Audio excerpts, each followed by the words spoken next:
folks? Welcome to another episode of Film Study. This is Ken McCusick, and we're here to talk about the defense from that big win over Tampa Bay on Monday Night Football. Joining me to do that is Josh Reed. Josh, how you doing? I'm doing great, Ken. Thank you for having me. Long time no talk. It always feels like it's been a long time. Love talking football with you, my friend, and we always have a lot of fun when we do that. For those who don't know, Josh is living the dream out in Anchorage, Alaska, as a full-time reporter now. Tell us about your job. Yes, I've been full-time with Anchorage Daily News up here, the biggest publication in the state of Alaska, for about since 2022 now. I started as a freelancer in 2019, and then they hired me full-time in 2022, and I've been their main boots-on-the-ground sports guy up here ever since. You still write a lot for Beatdown or any of the other local sites here? Yeah. See, Baltimore Beatdown is where you can find all my Ravens work, and we got a nice crew over there. Got some new blood over there, some guys I'm familiar with, some guys who are new, and it's nice cohesive family over there. All right, great. Well, let's talk about this game, because this was another much hyped battle of QBs. Baker Mayfield living his second life after leaving the Browns and finding success again with Tampa Bay, and now I think being thought of, at least in the upper end of the middle tier of quarterbacks, at no less than that currently. Yeah, I mean, if he can, just given the state of the receiving core right now, if he can still maintain a modicum of that amount of success without Godwin and Evans, I think he'll firmly be in that lower tier of upper echelon quarterbacks, So, but yeah, I've always been a Baker Mayfield fan ever since his days back at Oklahoma. And it was kind of, I couldn't root for him when he was with the Browns, obviously, but I love redemption stories, and especially guys with like Baker who have moxie. I love guys with moxie. It's not a cocky arrogance like a Johnny Manziel, but it's more of like, I'm confident in my abilities and give me a chance and I can show you what I can do. I was going to ask you for exactly that differentiation. Johnny Manziel must be one of your favorites. Although I was the Johnny Manziel fan when I was in high school, because he was at Texas A&M when I was in high school and lighting things up. And I love doing the little Johnny Money dance when I was playing football back in the day. It's so contrary to being a really great football player to be constantly doing that kind of crap. But anyway, Lamar Jackson, another incredible primetime performance for him. We're going to go into that in the offense show when I talk about that tomorrow night with Frazier Tafar. But tonight we're talking defense. I think the Ravens certainly had a very poor start in this game. They played outstanding defensive football in the middle of the game. And then once again in Q4, garbage time came. They had a huge lead. They got very soft defensively and gave up some scores. It's a game script we certainly have seen multiple times this year already. Yeah, something about their sudden change defense sometimes, especially when they've already been on the field or may have already yielded a score. It's like the same script as that Cowboys game, almost identical verbatim, right? You're playing prevent, you kind of take your foot off the gas a little bit, onside recovery again, and then you just have these busted coverages, and instead of letting them matriculate down the field, you're letting them get chunks and chunks and chunks. And thankfully, the offense had built such a substantial lead this time around to where that didn't matter. They gave up like several late scoring drives, but it's something that you hate to see, and that's it's really unfortunate, because you really don't want to see this team play at least 3/4 of good football on defense, but seems like that's a lot about of times what they can do. Yeah. It seems like a lot of times we get like 2.5, maybe 2, sometimes just 1. But it'd be nice, by the end of the season, if they could at least start playing 4/4 of good defense. Well, with Tampa Bay getting the ball first, they had 2 good drives. The first, they scored a touchdown. The second, they ended up with a field goal. They dropped the touchdown to basically help the Ravens out a little bit. Or they had one called back for holding. That was the one. They had one called back for holding. Ended up settling for a field goal, but moved the ball very effectively the first 2 drives.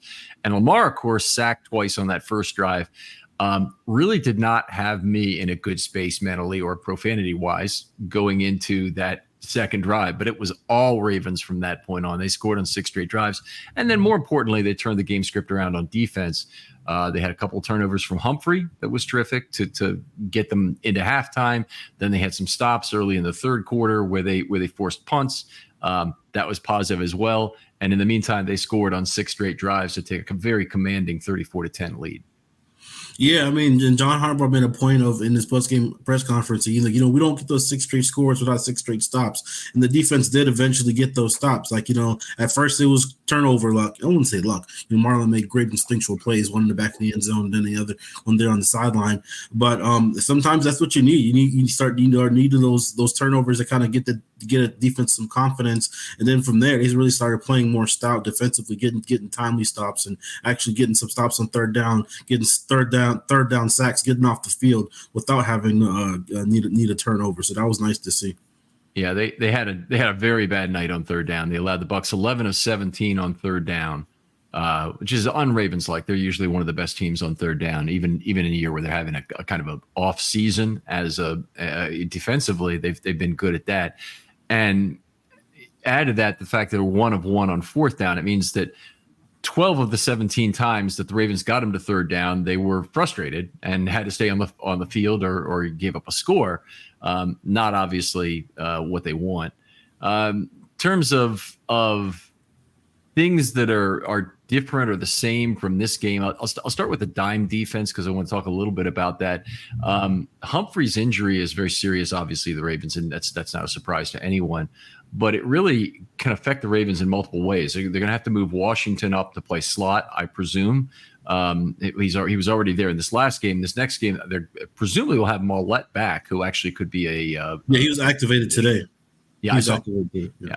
So he could presumably be back in the slot immediately. I didn't think there's any way they'd need him, but all of a sudden, they need their slot corner, their real slot corner, Darius Washington, in my opinion, to go back and play the back end in place of Eddie Jackson. And they need their slot corner who is allowing Wiggins to play, Humphrey. He might be out with injury. So now they actually have a spot for Mollett, which is unbelievable. I didn't foresee that a month ago. And the Ravens now, if anything, they're really thin on the outside. They're down to TJ Tampa really being next man up if Humphrey isn't able to go against Cleveland. Yeah. I mean, just looking at the secondary, it's weird. Like, it was the deepest they've been in years coming into the season, and they really have underperformed as a group, as a whole. From back to front. I mean, even a guy like Brandon Stevens, who he's been lights out on coverage as far as like where has been able to stick with people, but just not being able to, Good players make good plays, right? Nobody's gonna bat 1,000. You're not gonna be able to stop every great player from making great plays, but you would like to see some instances. And there were instances in this game where the Bucs did scheme up the Ravens defense pretty good. Like on that Mike Evans touchdown specifically, John Harbaugh broke that down, and Troy Aikman broke it down on the broadcast. It's going to happen, right? But it just feel like this happens more often than not with this team, and you feel like you guys are too talented in the back end, even with some of your injuries, to keep playing this inconsistent. Yeah. They have so many problems right now of various types with every member of the secondary except for Humphrey. Yeah, that you've really got to try and figure it out. But Stevens, you just cannot find the football in the air. Wiggins is outstanding in terms of his ball skills and getting his hands on the football. He can't catch it. He also is way too grabby, way more than I expected him to be at the NFL level. If you go around the rest of the players, Williams looks scared to try and make a play right now. That's just as good as well as I could define it. I mean, he has problems being in the right place sometimes and diagnosing plays the way we're used to him as a center fielder. But he also seems tentative in terms of making a choice on where he wants to be. So I'm bothered by that. Eddie Jackson has had a lot of problems being wherever he's supposed to be. I thought Eddie looked better in this game running around and trying to tackle people, trying to be aggressive against the run, trying to get up. But I mean, he didn't have a good coverage game again. And I'm at my wit's end in terms of him. I thought he was a big gamble coming into the year not in terms of the money. That was no gamble at all. But in terms of trusting him to play that split field role successfully, he was a big gamble coming into this year. And he has not done particularly well. His yards per target are bad. And they're even worse than what they were the last 4 yards when he was at 10.0 yards per target. So, having trouble with that. And before I go to the rest, I want to give you a chance to respond to those. Yeah, no, I was really excited for Eddie Jackson for Eddie Jackson signing when it happened, just because, like, a guy who, of his prestige and pedigree and experience, you think, okay, you're not going to be counted on the full-time starter role like you have been accustomed to. Sometimes sometimes less can be more for certain guys, especially when they get up there in years, and not everybody's receptive to taking a lesser role. But you really just had to come and slot in that Geno Stone role, not even to the extent that Geno Stone was basically a part-time starter. Like, because of Marcus Williams' injuries, he basically started most of the time, these past couple of years. We weren't even asking Eddie Jackson to do that. We're just saying, like, hey, allow us to be able to play more free in the back end and deploy our Swiss Army knife, Kyle Hamilton, in all the multitude of ways we can deploy him. But we're able to do that without compromising the integrity of our coverage in the back end right now, because you guys can't cover tight ends. You guys can't stop. You guys are getting ripped down the seams. And neither one of you, both of you guys are supposed to be renowned ball hawks, and there's no ball hawking going on right now, That's the big problem. Neither of them is making a play. And the things that the successful McDonald defense of last year would make them do is rotate to take away different routes, because the Ravens would start with this too high look, and that's usually not the way it ends up. They play matchup zone. They end up with any number of different schemes. You don't know what you're getting, but you're starting with too high. It really dissuaded. That's how Geno got a lot of his picks. Yeah, it did. And also Geno read the quarterback more than he was reading what the opposing offensive coordinator was trying to do to him, which I really liked about that too. But he really was an undervalued player here. Part of what was nice about having Geno Stone is that you had your free safety replacement. The Ravens right now have no one who can jump in and play free safety. Hamilton might be able to do it. Then you give away one of your big defensive weapons and you take him off ball. His instincts are very good, so it might really be worth it to try him there. We might find, hey, there's a swan here instead of already what looks like a bigger, prettier bird, or a condor at the line of scrimmage or whatever it might be. He's too valuable to waste in that way. So that is one of my big things at the trade deadline, is I want the Ravens to pick up a true free safety who can immediately step in a split field role whenever they decide they've had enough with Eddie Jackson. And he can step in if needed for Williams if he misses time due to an injury. I think Williams has got enough leash right now to get through this season or most of this season. But if he were to play this bad for another 6 or 7 games, it might be a place where they decide towards the end of the year, hey, we need somebody different for the playoffs, because this just isn't working out. And they're going to be parting ways, I would presume, with Williams after this season. He's signed for 2 more years, but they have about $5 million in cap savings for next year. So the trade deadline now is a perfect opportunity to acquire a multi-year proposition at free safety, a guy who is in the 3rd year somewhere. Maybe he's not working out where he's playing right now, and the Ravens think they can make him better. Acquire somebody cheap like that. Or maybe he is working out, but he's signed for some significant money. The Ravens, would basically, the other team would have to accelerate all the money in his contract, and the Ravens would have options on whether or not they could get a new deal done with the guy or not. And I'd be willing to give up a little bit of draft capital for that, because I think right now that looks like the biggest weakness entering 2025 is who's going to be playing that back end. Yeah, I mean, the guy on top of my list is the Merrick from the Raiders. He's a guy I like coming out of college a lot, and he's going to fix a lot of the parameters that you're talking about, like natural free safety. He's a guy on a rookie deal. I can't remember if he's on the last year or 2 of his rookie deal. If he's got a 5th-year option picked up or not, but he's a guy who has been playing well for the Raiders this year, and it's just really kind of come on strong latter half of his rookie contract. Well, I wouldn't mind. I know one of my coworkers here at Baltimore Beatdown, Zach, has been pounding the table for the Ravens to find an answer at safety. It's just that they have so many resources allocated to the position already that like you think it might be prohibitive, but like I said, I wouldn't put it past Eric DeCosta to see it. Like I think they love giving their own players benefit of the doubt, right? But at a certain point, especially when it gets near that midseason deadline, they're not going to be afraid to make a move if they think that a move is out there to be made, and if it's that glaring of a need that needs to be addressed. How about Marcus May of Miami? He'd be a guy that I would probably take a shot on. At almost 31 years old, you're not going to have to pay the farm for him. I don't think he has a big contract at all, though. I don't believe he's signed for next year. But even if he is, it's not the worst thing, because Miami will have to eat the bonuses, and I'm sure it's not that much money. He's had a good year in terms of yards per target and very limited snaps. And he's, career-wise, he's really mostly a free safety. Is he a guy you would want? Yeah, he was on my list of potential, safety additions, like Geno Stone replacements when I was going through free agency and stuff like that. He's a guy that he doesn't command a lot on the market. I'm not even sure what he's making right now, but he's definitely a guy on my short list of potential guys. Because you always want to look at those teams that are struggling near the deadline. Teams that are struggling, they might be looking to offload and recoup some stuff.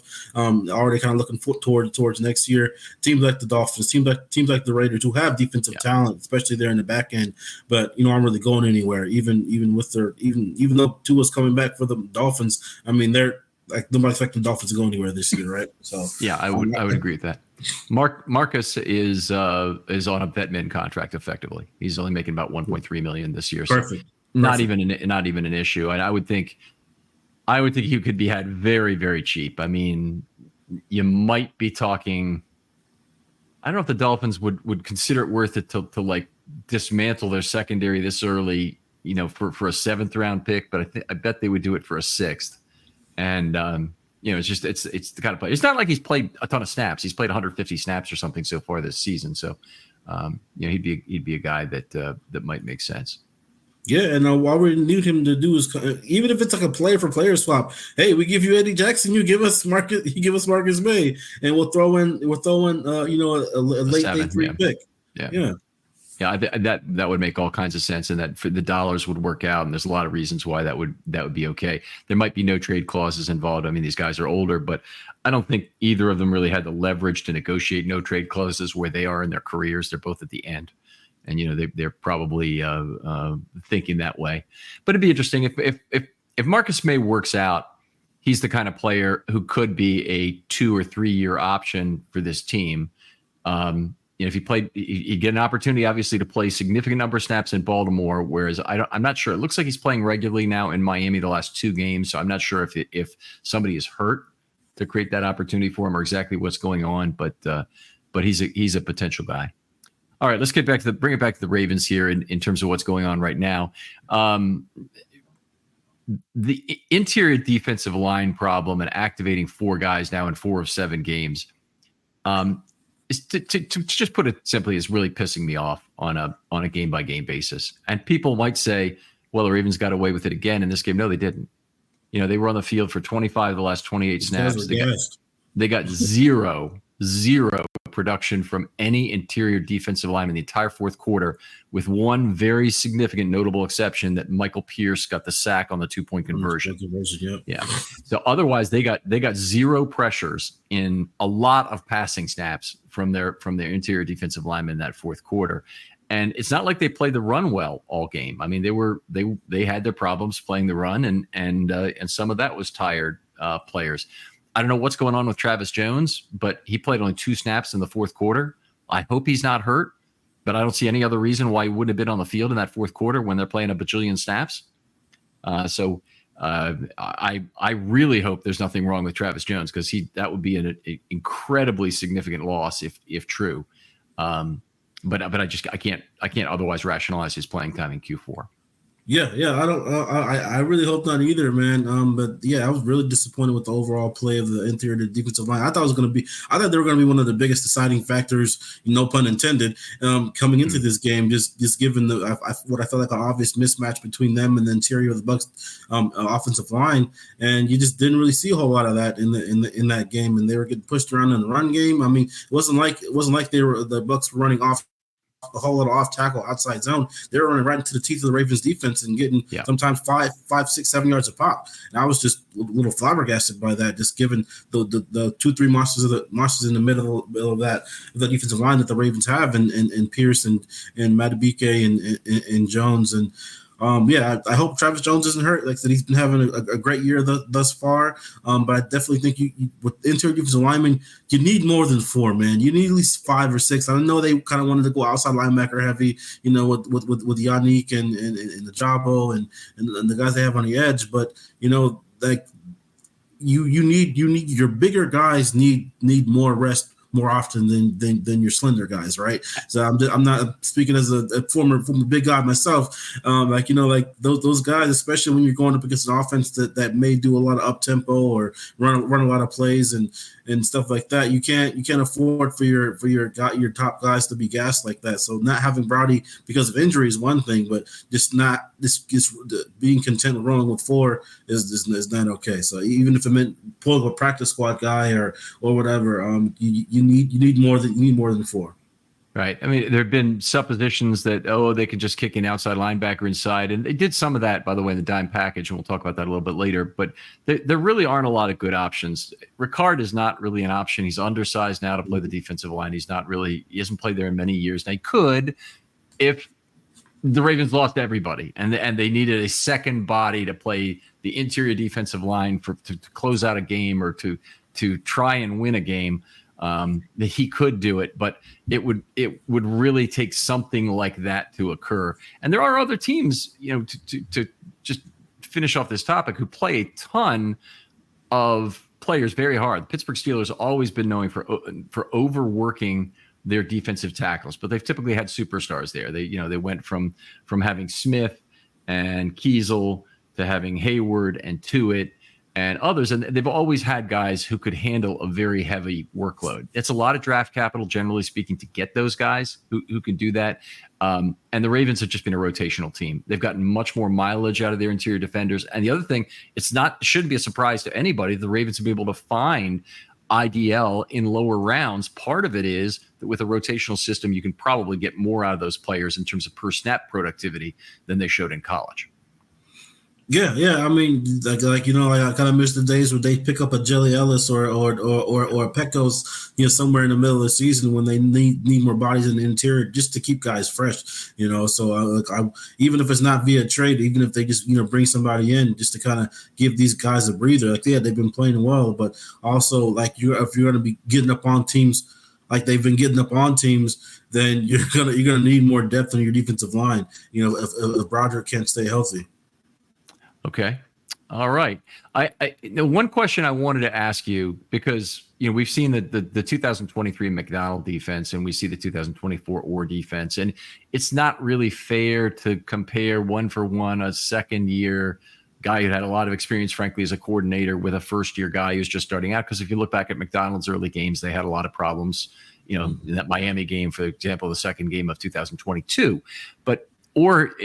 They're having a lot of difficulty in the passing game, and it's very broad. I want to get to some multiple components of this, but the first is, do you think there's a way that the Ravens can make sacrifices to their unbelievably good run defense that would improve their ability to stop the pass in 2024? Because last year they made that choice with McDonald, and they played very light. They played much more too deep than even they're playing now. In fact, that means too deep as the finish, staying with a cover 2 or any of the 2 deep or 3 deep or 4 deep even looks that you can end a play with in terms of coverage. But this year they seem to be just more assets seem to be at the line of scrimmage to defend the run.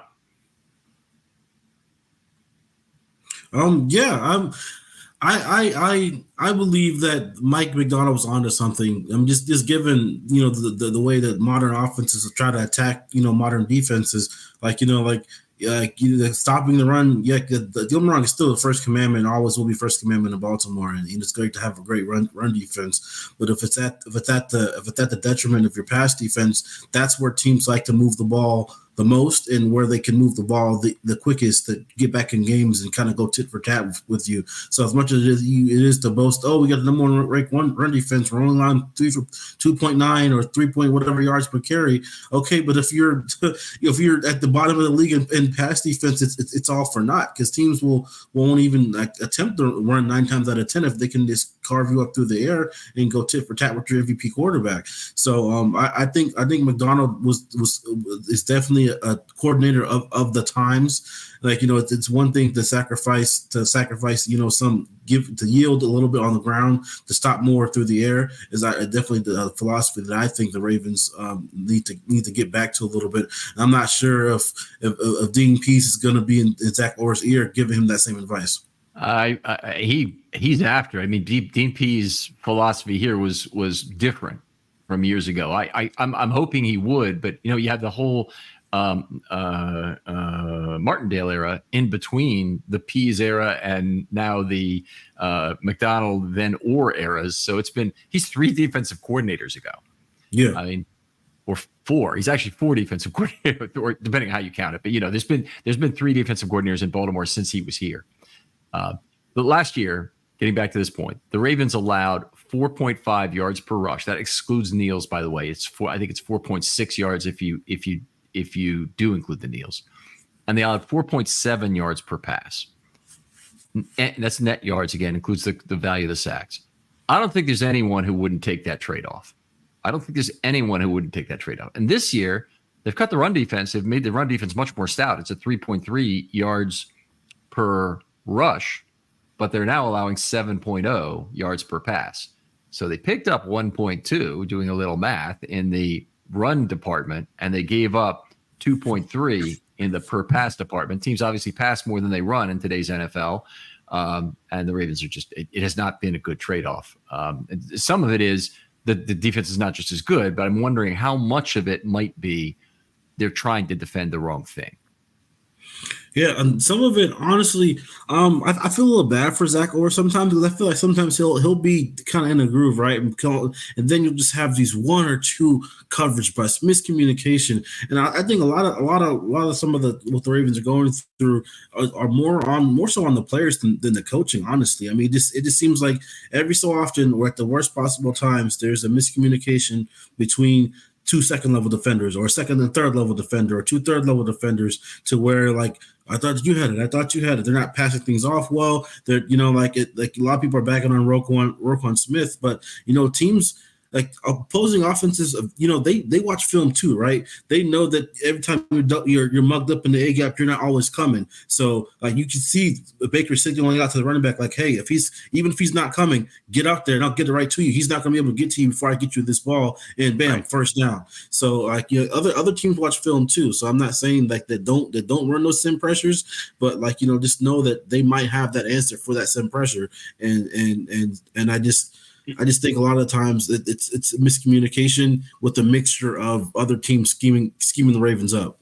Yeah, I first of all completely agree with that point. Outstanding point. And it's one of the things that I really liked about what Tampa showed in terms of sim pressures in this game was they seemed to set up their guys not directly on the offensive lineman in the A gap. Meaning when they have a linebacker that they want to show pressure, and Todd Bowles schemes up pressure from all over the place. So you don't know who's coming. They're going to send 5 about 2/3 of the time. They did in this game, 16 out of 24 times. And when they send people, it might be the slot corner. It oftentimes is a linebacker. It could be just about anybody. But the point is that they're sim pressure guys. When they want to show more, they line them up about 2 yards off ball. And I was having actually a hard time deciding, are these guys declared rushers or not, which is part of why, I'm noticing this play after play after play occurring. What that does is it gives them more choice of gap and probably less ability to fool the offensive line directly. But offensive linemen, they already have an idea in mind of where they want to start the play anyway. I think the choice of gap is actually more important when you have big penetrating defensive linemen like the Bucs do. They have Elijah Cansey and they have Kalijah Cansey. I always say that wrong. And they have Vita Vea, who are guys who can certifiably cross the face of a guard, and they'll create all kinds of problems on crosses and stunts. In fact, the first 2 sacks, there was a whole lot of that crap going on on each of them. But I really loved that. I thought that was a better way to run sim pressure because I thought it gave the linebackers a better chance to get out in coverage also, in addition to making choices about where they're going to blitz. Yeah, agreed. All right. I want to talk about one other item before we move on. And this is, I'm going to point people to the article. The article in Defense has an extended look at this. But the Ravens are kind of failing in 2 dimensions to stop the pass this year. And the first is they're not getting enough quality pressure opportunities. And so I define the opportunity set as how many ATS, how many ball out quick, and how many pressure do you get per game. Okay. So if I compare that to 2024, the pressure events are the big thing that's down. They were at 40.9% last year. They're down to 34.7% this year. That's 6.2 percentage points. Might not seem like a big drop, but it's about a 15% fewer plays where the Ravens are getting some form of pressure. Those are then being spread out into more ATS opportunities by about 4.2 percentage points, which is about a 15% increase there, and more ball out quick opportunities by about 2 percentage points, which is only about a 7% increase there, 6 or 7% increase there. The point is, these opposing quarterbacks are getting juicy as hell opportunity sets. But even when I plug that in and I say, how many more yards should they get from these relative opportunity sets they're giving, I only come up with a relatively small amount of total yards. So for the whole season, it's about 70 yards it's been. Yes, 70. It explains about 74 yards of the degradation in pass defense. So it doesn't nearly explain the whole thing. They've actually given up, I think, 600 and some yards of additional pass offense at this point. So, we get frustrated by not enough pressure being generated, but it's certainly not the only factor. The other considerable factor is the fact that the Ravens haven't played well for each type of opportunity. And in fact, every type of opportunity given up, whether it's ATS, ball or Q, or ball out quick or pressure, all three of them, they've given up at least a yard and a half more this season than they did in 2023. That's mind-numbing, and that's about 573 yards worth of difference from that. So if you're really trying to blame either the pass rush or the defensive players, some of that is obviously scheme, being in the right place, overcommitting to the run, that sort of thing. That's where the big money is. That's where the yardage is. That's where the failure in terms of turnover rate is, frankly, that has let the Ravens down. Yeah, and I do feel like part of it, and I was kind of talking with this a little bit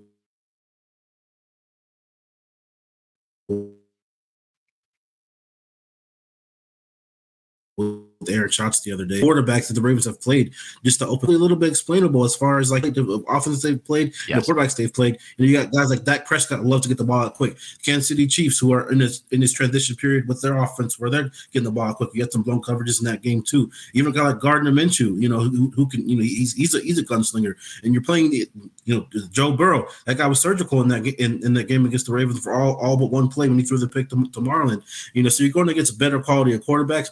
At the same time, you have new pieces and a new coordinator who's not necessarily like still his first year, right? So you're kind of catching these high quality, quick ball out quarterback at the same time. You're still trying to gel as a unit with the new guy in the headset. So it's kind of like a disadvantageous situation on multiple fronts, right? Because you don't have your Clowney and all those guys. You still got some guys that are still kind of getting their feet wet in some areas, and a guy like you didn't have Marlette to start the season, and so you got a rookie that you're relying on heavily in Nate Wiggins. So you see a lot of new pieces, a lot of newness, and then at the same time you're still facing some high quality quarterbacks that are accustomed to kind of picking apart defensive, whether it be aggressive or passive. That's a really good point. And it is, a perfect storm is the way that, by the way, I've heard that term so many times. I didn't want to use it. I was going to say that, but I didn't want to use it. Well, the place it's overused is not usually in sports. It's used in finance. It's used way too many times. And one thing we do as actuaries is try to protect against events that'll happen as often as once every 200 years. And I'll tell you, your models can never be sophisticated enough to protect against financial events where markets shift and people are cleverly trying to make money in different ways. It just can't prevent against those sort of things. So you have mortgage crisis, and in the last 100 years alone, we've probably had 5 times where we've had a perfect storm occur, which means we're kidding ourselves on how often we can do it. But I think you're right on the track on this, is that there are a combination of very bad circumstances, and you can't forgive it forever. The NFL is not for long. I mean, if Orr cannot find a way to fix this, so you have a guy who's having trouble making on the fly adjustments. I think we've seen that already. The first 2 weeks, I thought it was exceptionally bad. They're now relying more on the dime, which I think is the way to go. I think it gives you the best chance to stop quarterbacks in general, and the more defensive backs you have on the field, and they're not sacrificing run defense in any meaningful way to have that dime out there. They're doing a good job with. They face great quarterbacks who have had huge numbers, and I'm having a hard time dividing that out sometimes between really bad play by the Ravens and the fact that Burrow, for example, exceeded his expectation number by about 140 yards in that game. Whether that's Burrow having a great day with Chase and to Higgins, and the fact that we hadn't seen those guys, and then occasional passes to other players in that group. And is it really that, or is it that the Ravens are having trouble being in the right place, having trouble converting when they do get their hands on the football? It's not any one thing has been the problem. And I think it's easy to line it up and say, yeah, these elements are all problems. But I at present, I have a hard time projecting all of this to go away. I think there's an actual problem with the personnel that they can't fix with just scheme and better coaching and even weaker opposing quarterbacks entirely. Yeah. Oh, yeah. I mean, but thankfully, the Ravens, like last year, the Ravens were such a balanced team on both sides of the ball, like where they kind of had a killer instinct on both sides of the ball. This year, the killer instinct has been on the offensive side of the ball. They've been the team that, like they've been the kind of offense that they can really put teams away and in the game on the field. Whereas you kind of don't want to put that defense out on the field again, just because this is susceptible to giving up a game tying or potential game winning drive. So like I think because of the high efficiency of their offense, you don't necessarily need the reincarnation of the 2023 Ravens, but you can at least not be just bad at certain for stretches, or like because like the Ravens, this year's offense is built to come play from behind if they need to, right? But you still want to be able to have a kind of like defensive unit that can protect the lead and make enough stops, like they did for a stretch in this game. I felt like as encouraging as it was at times, you kind of don't want to live on the razor's edge for too long with this defense, and you keep saying every week, like maybe this is the week they get it. I was really encouraged after that Bills game, and I definitely agree that dime defense is the way to go. And I feel like the Ravens dime, the reason that they've been able to play on dime and not be able, like this last game kind of not excluded, but withstanding, Ravens dime isn't like most teams because they have Kyle Hamilton, because you have a guy that can do so much in both in the box and in the back end. Your dime defense is not the same as you're not playing as light in the pants as most other teams are. That's something that I feel like Mike Macdonald's kind of probably running into in Seattle, is that that people want to compare. Oh, Devin Witherspoon's going to be next to Kyle Hamilton. Oh, I don't know about that. He's not built like Kyle Hamilton. He may be aggressive like Kyle Hamilton, but you get like to have that rare piece like a Kyle Hamilton, and that's why even though he's sacrificing more in the run now in Seattle, they're still getting gashed on the run, through the run and through the pass, because he doesn't have that ultimate defensive chess piece. So I think as long as Kyle Hamilton is at the kind of the center of the Ravens defense, whether it's in dime or any other defensive configuration, they should be okay. Sometimes you just need more than okay. Yeah, I agree. That he is what really makes the Ravens defense very special, and in a lot of ways, every other player is kind of a supporting player to Hamilton, and the one exception right now is probably Humphrey, in terms of him being a guy who can really go out and make plays for you. But honestly, so far Wiggins has gotten his hand on a number of footballs. I'm very optimistic about his future. He's also made some mistakes.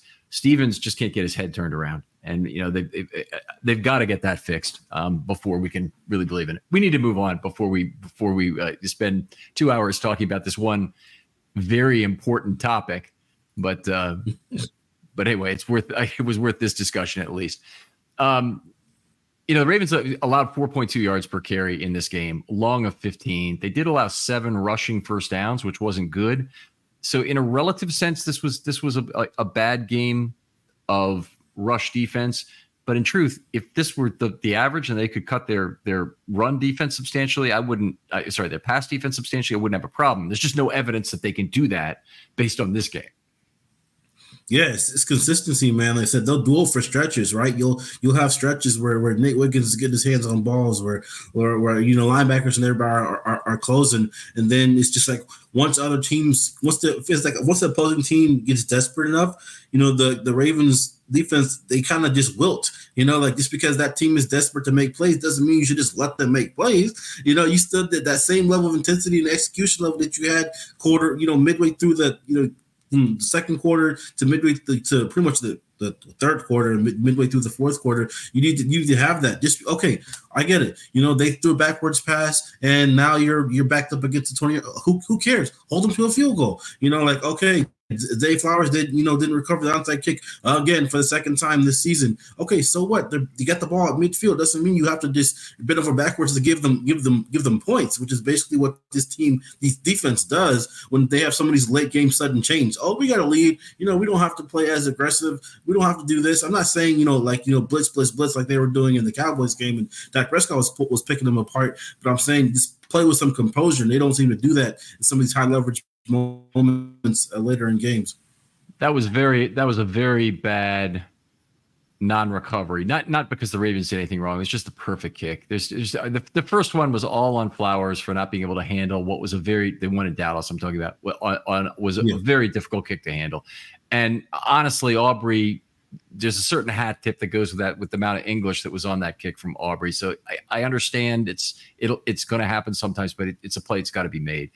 The play against Tampa, I didn't think there was a chance in hell. I don't see any way that Flowers could position himself to make that play when the ball is kicked so perfectly in terms of the amount of time it spends in the air, and the Tampa Bay player is able to penetrate through and have a chance. I mean, he's going against a much smaller man. It was too easy a play for the Tampa Bay player. So I don't put any of that responsibility on Flowers. The second one, very good, he collected. But the first one, enormous play in the game because the Ravens had to stay out there for another extended drive. And that was, 18 plays or whatever it was in a row that they were on the football field. And that will certifiably tire a defense that's already maybe short a player in Jones, because we didn't see him. We only saw him for 2 snaps. And, otherwise is limited in terms of their rotational players. So that hurt anyway. I want to kind of move on from that, move on to a different topic, which is missed tackles. Okay. Now I do a matchup show, and I really was kind of leaning on missed tackles as something I want the Ravens to dominate in this game. And they really did. It was a beautiful game for that. So the Ravens missed 6 tackles, which is not terrible. It was slightly under 10% for the game. Tampa Bay missed 16 tackles in this game. 25% of their total tackle attempts were missed. And that uses a fairly difficult standard that PFF applies. They give a lot of missed tackles. One guy who was fantastic in tackling this game was Kyle Hamilton. Just a lot of shoestring tackling that was creating some big plays. I know 3 different plays where he really had gotten – a player had gotten into level 2. He was the last line of defense for a while, which means he's the second line of defense, but it was going to be an extra 10 to 15 yards if he hadn't made these tackles, and he went 3 for 3 on those. Yeah, and that's why I said the Ravens' dime defense is different, because you have that guy, and not just him, but all the Ravens corners love. I wouldn't say love tackling, but they embrace the physicality that comes with tackling, and just cutting. Whether it's a running back in the flat or on a screen or wide receiver on a little bubble screen or whatever, those guys fly around and tackle, and that's one of the biggest defense differences.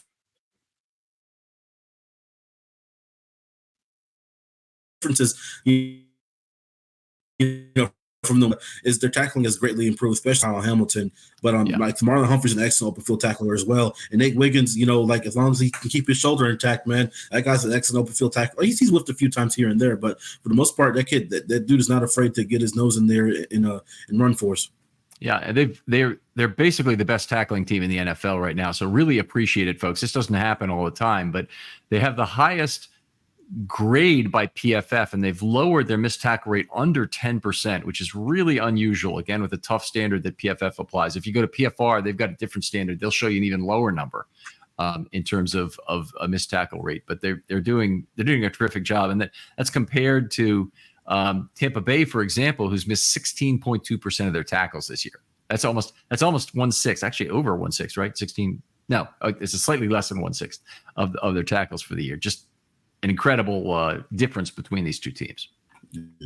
And I knew that open field tackling was going to be a huge thing coming into this game, just given that a lot of Tampa's big plays this year have been yak plays. Chris Godwin's been, I think coming this game, he led the league in yards after catch. And that's when a lot of you just watched that Saints game. It was such a piss poor tackling effort by the Saints against the Buccaneers back in week 6.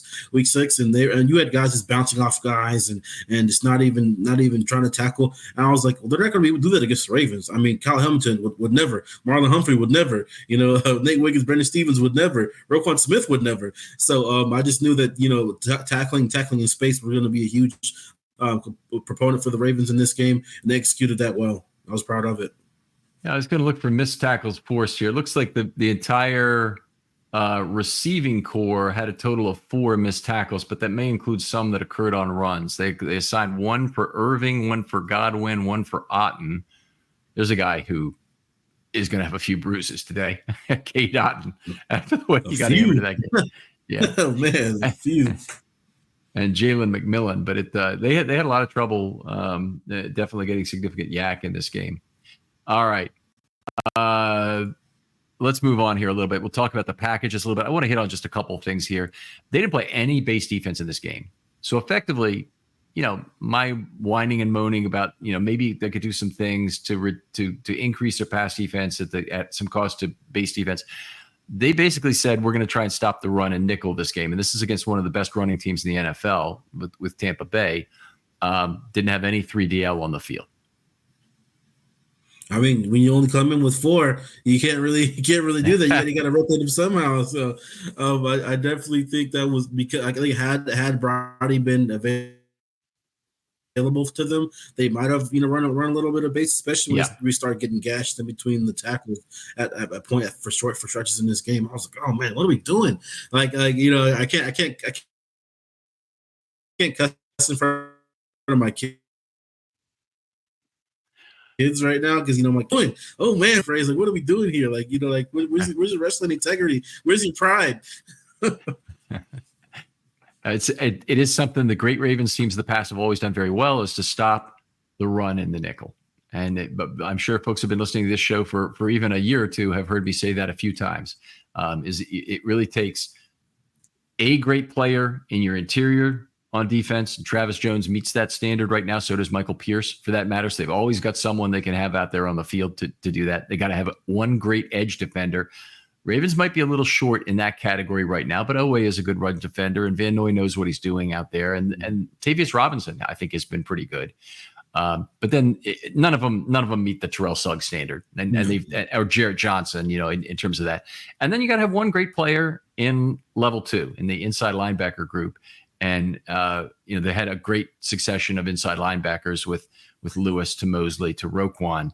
That have really met that standard. And I'm specifically not including you in that, Patrick Queen, because it would be not true. There's something, the Schadenfreude over Patrick Queen, I'm really kind of leaning into here a little bit. I got to say, I'm first of all, him being with the Steelers is a perfect place for him to be because he's easy to hate then.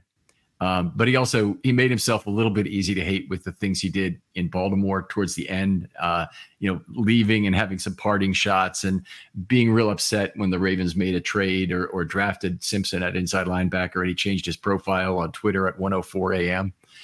All those kind of things. It wasn't ideal. Anyway, enough said. Let's go back to packages. Big nickel, they played that 25 snaps. Hamilton at slot corner, all of those.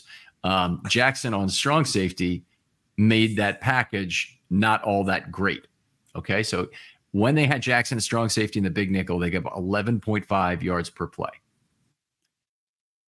And not getting it done. They did a fine job defending the run, but they did not do a good job against the pass. Then they played the standard nickel, 22 snaps. The nice thing about the standard nickel is it takes Jackson off the field and makes him not a target for Mayfield.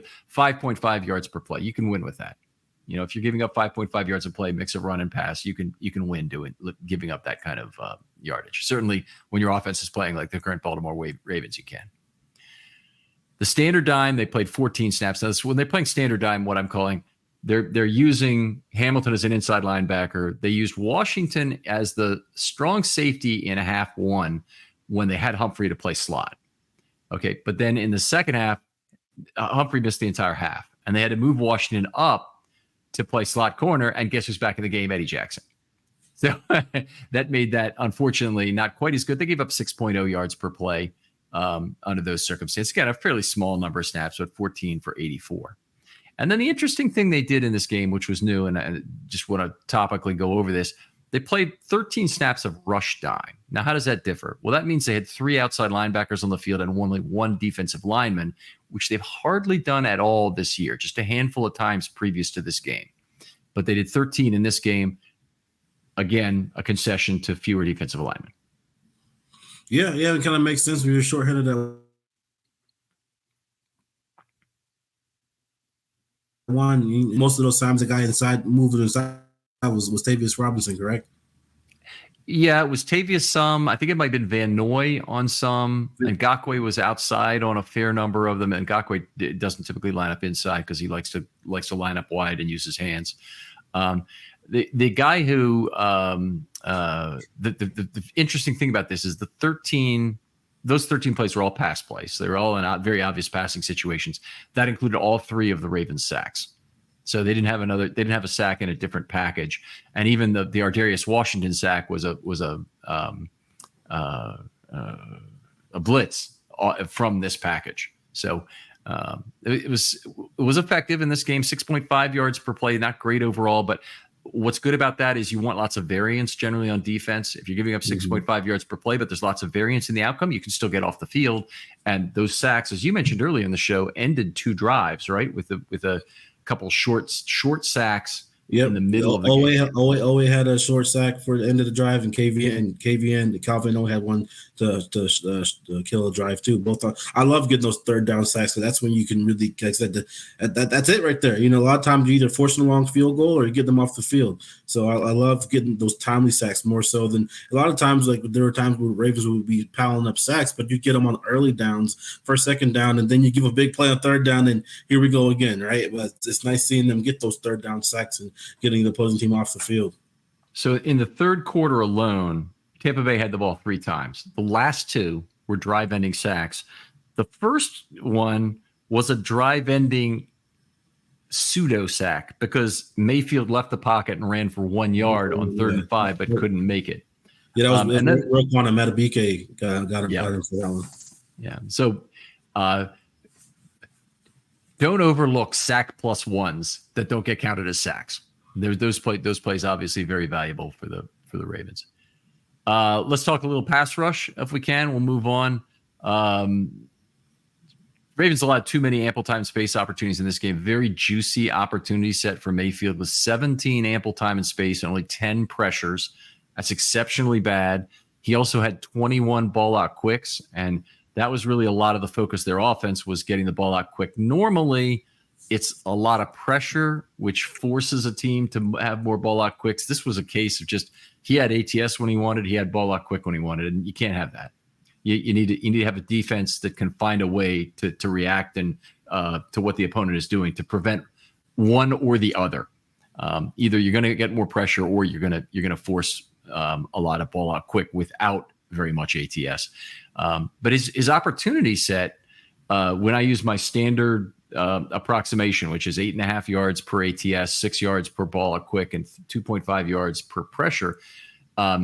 He projected to 306 yards passing just with that. And he did throw the ball 48 times. So you kind of figure he'd have a lot. But he ended up with 356. So he beat it by 50 yards. So more of what we're talking about earlier in the show with not standing up to the quality of pressure that you got. Yeah. I really feel like the Bucks offensive line was up to the challenge for the most part against his Ravens defensive front.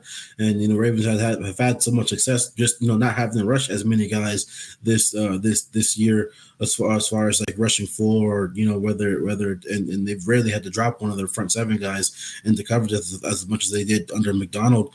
But like I said, the Bucks were up for the challenge today, and like I said, the Ravens were kind of a little light as far as the interior defensive line, and the guys that did suit up didn't they said they weren't getting after it. They weren't getting after it in the way that you've been accustomed to seeing them, especially a guy like Travis Jones has been wrecking shop these past, really all season up until this game. So Yeah. hopefully this was a little blip on their radar here. Primetime game. You got a Tampa Bay team that's playing with a lot of pride and playing at home. With the home crowd and all that kind of stuff. So like I said, you hope it's a blip on the radar. They can get back to dominating and being more consistently disruptive pass rushing unit. But that wasn't the case on Monday night. No, and very frustrating. And it's maybe the case is it's just not fair to compare this to the 2023 Ravens defense. It's not fair given the scheme. It's not fair given the quality of the safeties on the back end they had last year. Even when Williams was playing and he couldn't tackle, he was still a pretty effective ball hawk that was also feared by opposing quarterbacks in terms of his relative positioning to receivers. Stone was all kinds of feared. And when they didn't fear him, they threw interceptions to him. So that was nice. He wasn't the greatest tackler, but you got by with what you had. It's not fair in some sense, but I'm going to also say that 2023 team with this opportunity set and their exact results for the season would only have been expected to give up 266 yards. That would have been 90 yards less than Mayfield actually got in this game. It's not insubstantial, folks. This is the difference in how these two defenses have played year over year is just it's mind numbing in terms of how much the pass defense is hurting relative to 23. All right. Or in terms of pass rush, 6 rushes of 5+ is only 12.5% of reduced pass rushes. Is something about Mayfield that would make you want to reduce the number of blitzes you used? Maybe just because he's a highly intelligent quarterback, and if he sees that there's going to be a vacancy somewhere, then he might be able to get the ball out quick there, especially if it's to an Evans or a Godwin. Like the guy is a bit of a gunslinger, but at the same time, like don't play scared. Like if you believe, because Baker's also kind of guy who thinks he's more athletic than he actually is, and so he's a guy that he's a guy that you could probably get to the ground if you send an extra rusher, even if it's especially if it's a simulated rush, right? He's the kind of guy that thinks he can size up a sack, and he's been, to his credit, he's been pretty good at avoiding pressure this year and doing the scrambling thing. But that's when a guy's that kind of confident because he's been doing it at a higher rate. That's when you can get them. And that's where I thought they were going to be able to dial up a little bit more pressure, those 5-man pressures for him, just because he thought he was going to be able to, and then you're down, And so I was a little surprised that they didn't do that as much in this game. But like I said, I think they respected Mayfield's football IQ and then his weapons coming into the game. They weren't the same weapons he had to end this game. But you don't want to see a Ravens defense play scared, but at the same time, I understand some of the caution, but I would have liked to see them to get a little more aggressive and trying to get I won't say cocky, but an overconfident quarterback to the ground. Yeah, that's by the way, that's an outstanding point about Baker thinking. First of all, I'm 61 right now. There are ways in which I probably feel like I'm 35. I am reminded every day, in fact, every trip to the bathroom, that I'm not 35 anymore. that things work differently than they used to. But Baker Mayfield thinks he's 22 still in terms of running the football, and he's perfectly willing to do it. And things change even more rapidly in the world of an NFL quarterback than they do in the world of a sedentary couch potato of a football analyst. So Mayfield, I agree completely that he's way overrates himself as a scrambler in terms of trying to make something happen there. Yeah, that is one thing, by the way. Older quarterbacks, they become completely okay with not being a scrambler. Now, Peyton never really was, but towards the end of his career, he almost never left the pocket, period. He's happy to just go down, not take a sack, and Brady, same thing, really almost never left the pocket. Probably not quite as extreme as Manning, but pretty extreme nonetheless. So anyway, a very good point you made about Mayfield there. I think we will continue on. I've got some other information on deceptive elements, but I'm not going to go through it here, I don't think, on this show. Josh, always great talking football with you. Tell folks where they can contact you online or talk football with you, maybe there, or read your stuff. Yeah, you can read all my Ravens content at BaltimoreBeatdown.com. That's where all my Ravens stuff lives, and we turn out pretty consistent content over there. And then I can be reached on Twitter at JoshReed907. All right. Outstanding. Great. Josh, always a pleasure to have you. And I'll look to have you on one more time, at least this year. Other folks out there, thanks again for listening. Really appreciate your loyalty. If you have a film study short you want to do, hit me up. DMs are always open on Twitter, and I'll get back to you very quickly about your idea for an episode. If you care to write us a 50-word review, we always appreciate it if you do that, and give us a 50-word 5-star review on your favorite podcast platform. Josh, thanks again for coming on.